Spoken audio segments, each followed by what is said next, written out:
দর্শক, এই মুহূর্তে আমি সরাসরি যুক্ত হয়েছি। আপনাদেরকে যদি জানিয়ে রাখি, এটি হচ্ছে লক্ষ্মীপুর জেলার কমলনগর উপজেলার ৫ নং চরকাদিরা ইউনিয়নের ৬ নম্বর ওয়ার্ড থেকে। আমি আপনাদেরকে দেখানোর চেষ্টা করছি সামনে যেই শিক্ষা প্রতিষ্ঠানটি দেখেছেন, আসলে এটি কিন্তু মন্নান সাহেবে করেছিলেন। আমরা জানতে পেরেছি এটি একটি হাই স্কুল, প্রিয় দর্শক। আর আরেকটা বিষয় যদি জানিয়ে রাখি, সামনের যে বাজারটি দেখছেন এটি হচ্ছে বটতলী বাজার। তো এখানকার মানুষ বেশিরভাগ কিন্তু, প্রিয় দর্শক, কৃষিকাজের সাথে যুক্ত রয়েছে। আপনারা জানেন যে ২০২৪ সালে বন্যাতে মানুষ, আসলে কৃষক যারা রয়েছে তারা খুবই ক্ষতিগ্রস্ত হয়েছেন এখানকার বা বাংলাদেশের বিভিন্ন জেলার।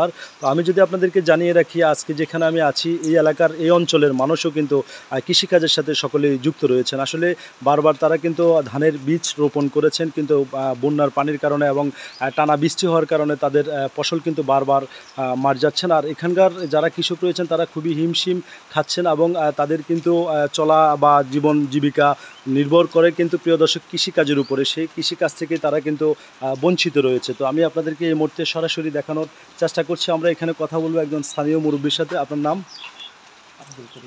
আচ্ছা কাকা, কি অবস্থা, কেমন আছেন?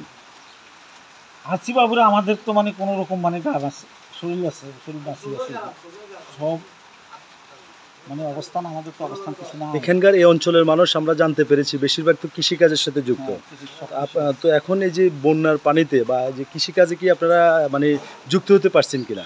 জি না, পারেন নাই। ২০২৪ সালেও তো আপনারা শেষ, এখন ২৫ সাল আসছে, যে ২৫ সালও শেষ। আচ্ছা আচ্ছা, তো চলতে তো আপনাদের খুবই হিমশিম খাচ্ছেন। আমরা কোনো রকম জীবন বাঁচে আছি। আচ্ছা আচ্ছা, ধন্যবাদ। দর্শক, আসলে আমরা কথা বলেছি এখানকার মুরব্বীর সাথে, স্থানীয়, তিনি আমাদেরকে এমনটাই জানিয়েছেন। তো এই ছিল আসলে আমার কাছে লক্ষ্মীপুর জেলার কমলনগর উপজেলার, প্রিয় দর্শক, চরকাদিরা ৫ নম্বর ইউনিয়ন ৬ নম্বর ওয়ার্ড থেকে এই ছিল আমার কাছে সর্বশেষ খবর, প্রিয় দর্শক।